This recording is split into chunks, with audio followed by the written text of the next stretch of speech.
पिछले एपिसोड में हमने देखा था कि प्रिंसेस ने दाफेन को कुछ स्पिरिचुअल स्टोन दिए थे, जिसकी मदद से दाफेन कल्टीवेशन करते हुए अपना ब्रेक थ्रू करता है। वो जो कल्टीवेशन कर रहा था उसका जो ऑरा होता है उसकी मदद से प्रिंसेस की जो हालत होती है काफी ज्यादा ठीक हो जाने लग जाती है, जिस वजह से प्रिंसेस और दाफेन दोनों खुश हो गए थे। लेकिन तभी वहाँ पे तियानलोंग पहुँच जाता है, जो अपनी पावर का इस्तेमाल करते हुए प्रिंसेस और दाफेन को मारने की कोशिश कर रहा था। लेकिन दाफेन ने जल्दी ब्रेक थ्रू किया था तो वो सारा का सारा गुस्सा तियानलोंग पे उतार देता है। वो उसको इतना मारता है कि तियानलोंग की हालत खराब हो जाती है। मार मार के उसने तियानलोंग और उसके सारे साथियों की हालत खराब कर दी थी। इस वजह से वो तीनों अपनी जान बचा के भाग जाते हैं। उसके बाद यहाँ से नेक्स्ट एपिसोड स्टार्ट होता है। इस एपिसोड के स्टार्टिंग में तियानलोंग को देखते हैं, जो एकदम ज्यादा इंजर्ड होने के बाद एक जगह पे बैठा हुआ था। तब वहाँ पर दूसरा बंदा आता है जो कि तियानलोंग के लिए ही काम करता है। वो यहाँ पर स्याओ को पकड़ कर लाता है। तियानलोंग स्याओ से कहता है कि बता मुझे वो लोग आखिर गए कहाँ। मैं जानना चाहता हूँ कि आखिर दाफेन कहाँ भाग के चला गया। वो कहता है कि देखो, मैं गारंटी से नहीं कह सकता कि प्रिंसेस की जो हालत खराब है ना, तो उसको दाफेन की जरूरत पड़ती ही होगी। तो अगर हम प्रिंसेस का पीछा करते हैं तो दाफेन हमें मिल जाएगा। मुझे लगता है कि प्रिंसेस किंग जॉ सिटी में जा रही होगी, जो कि पास ही में है, क्योंकि वहाँ पे प्रिंसेस की अच्छी पहचान है। तो हमें फैंजा सिटी में जाना होगा, वहाँ पर दाफेन मिल जाएगा। वहीं घोड़ा गाड़ी के अंदर दाफेन जो था वो चिकन से कह रहा होता है, तैयार है ना तू पकने के लिए? मैं अभी तुझे पका कर खाऊंगा, बड़ा मजा आएगा। और जूडी भी कह रही थी, हाँ मैं भी बिल्कुल रेडी हूँ, मैं तो चूल्हा रेडी करके रखी, फटाफट इस चिकन को पका कर खा जाएंगे। बेचारा चिकन काफी ज्यादा डरा हुआ था। पहले सर पटक पटक के उनसे माफी मांगता, देखते हुए अपनी बातों में फंसाने की कोशिश कर रहा था ताकि ये लोग उसको ना मारे और उसको अपने साथ ही रख ले। तो प्रिंसेस चिकन को उठाकर अपने पास ही रख लेती है और उन सभी से कहती है कि इसको मारने से हमें क्या ही मिलेगा, देखो कितना प्यारा है, तो इसको मारना ठीक नहीं होगा। दाफेन चिकन से कहता है कि बहुत ही चालाक है तू, तुझे पता है तू किसके साथ थोड़े से नखरे दिखाएगा और वही इंसान तुझे बचा लेगा। लेकिन ये बात ध्यान रखना कि ज्यादा तुझे प्रिंसेस के साथ चिपकने की जरूरत नहीं है। उसने तुझे बचा लिया यहाँ पर, तू हर टाइम प्रिंसेस को परेशान कर, उनके करीब भी गया ना तो बहुत मारूंगा तुझे। बेचारा चिकन दोबारा से डर जाता है, फिर से प्रिंसेस के पीछे आके छुप जाता है, कहीं दाफेन उसको फिर से पका के ना खा जाए। बहुत ही क्यूट सा चिकन था। प्रिंसेस दाफेन से कहती है कि तुम इससे कह रहे थे कि ये मेरे करीब ना आए, उल्टा जो तुम मेरे करीब आते रहते हो उसका क्या? मुझे लगता है ना तुम्हें बहुत ज्यादा जलन हो रही है। दाफेन कहता है मुझे नहीं पता ये जलन है कि क्या है, मैं एक मॉन्स्टर है और ये एक लड़का मॉन्स्टर। लड़की होती तो मुझे कोई दिक्कत नहीं होती, लेकिन ये लड़का है, ये आपके साथ रहेगा तो मुझे बहुत दिक्कत होगी। तो सुन के प्रिंसेस के भी हंसी नहीं रुक रही थी। देखो तो दाफेन कितना जेलस फील कर रहा है। अभी वो सिपाही प्रिंसेस से कहती है कि रेडी हो जाओ, हम कुछ ही दूर है फैंजाओ कंट्री में पहुँचने के लिए। थोड़ी देर के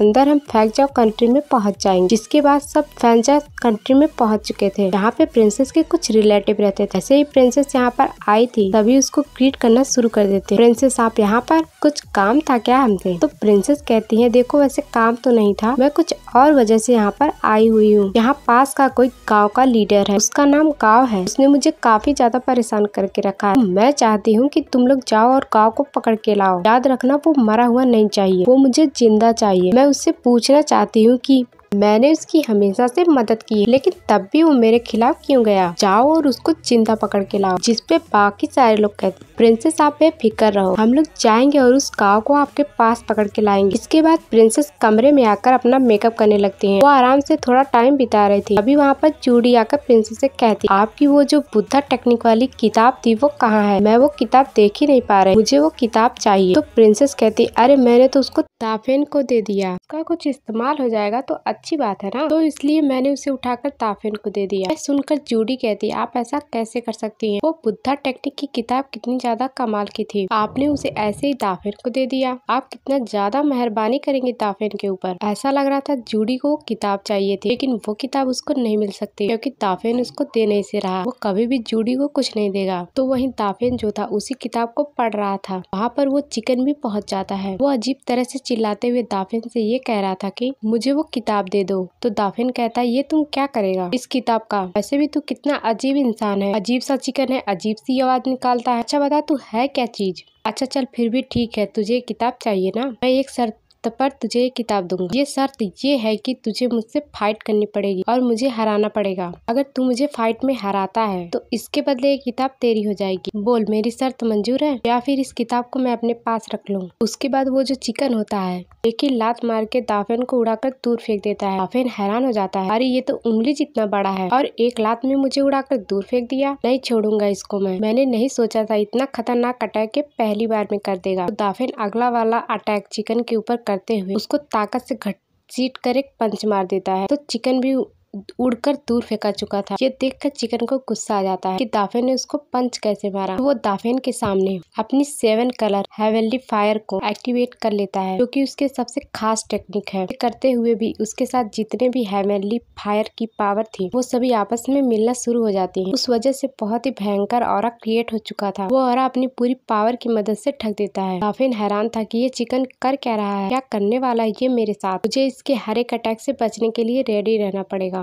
इसके बाद वो जो चिकन था खुद को बहुत ज्यादा बड़ा कर लेता है, जैसे कि वो पहले बड़ा हुआ करता था, ताकि वो दाफेन के ऊपर अटैक करते हुए उसको हरा देगा और उसे इतना मारेगा कि दाफेन हार जाएगा। अपनी पावर का इस्तेमाल करते हुए दाफेन के ऊपर अटैक कर देता है। दाफेन उसकी अटैक को रोकने की कोशिश कर रहा था और चिकन से कहता है कि तू चीटर आदमी, मैंने तुझे चैलेंज किया था जब तू छोटा था, बड़े होने के बाद थोड़ी ना कहा था, और तू बड़ा होकर के मेरे ऊपर अटैक कर रहा है। मैं तुझे नहीं छोड़ूंगा। चीटिंग करने वालों से मुझे बहुत ज्यादा नफरत है। तो दाफेन भी अपनी और ज्यादा पावर को एक्टिवेट करना शुरू कर देता है। वह अपनी और ज्यादा पावर एक्टिवेट करने के बाद एक घसीट कर पंच चिकन को मार दिया था। ये अटैक इतना जोर से उस चिकन को जाके लगता है कि चिकन की हालत खराब हो जाती है। वो इतना बड़ा हुआ था तब भी कोई फायदा नहीं हुआ और एक ही पंच में वो वापस से छोटा होकर के सीधा आके प्रिंसेस के हाथ में गिरता है और वो थोड़ा सा नाटक करने लग गया ताकि उसको देखकर प्रिंसेस उसे थोड़ा सा प्यार करे। और दाफेन यहाँ आकर कहता है, तू भाग के यहाँ पर आ गया, अभी हमारी फाइट पूरी नहीं हुई थी, अभी बहुत सारे अटैक करना बाकी है तुम्हारे ऊपर, चल तू आजा जल्दी से बाहर। प्रिंसेस दाफेन से कहती है, मत परेशान करो इस प्यारे से चिकन को, इतना ज्यादा क्यों नफरत करते हो तुम इससे। दाफेन उस चिकन से कहता है, चिकन ये किताब चाहिए या नहीं चाहिए। तो दाफेन कहता है, चल मेरी अगली शर्त मान, अब से तुझे मेरा साथ देना पड़ेगा। मैं किसी भी मुसीबत में पड़ता हूँ तो तुझे मेरी मदद करनी पड़ेगी और साथ ही साथ जो गांव का लीडर है,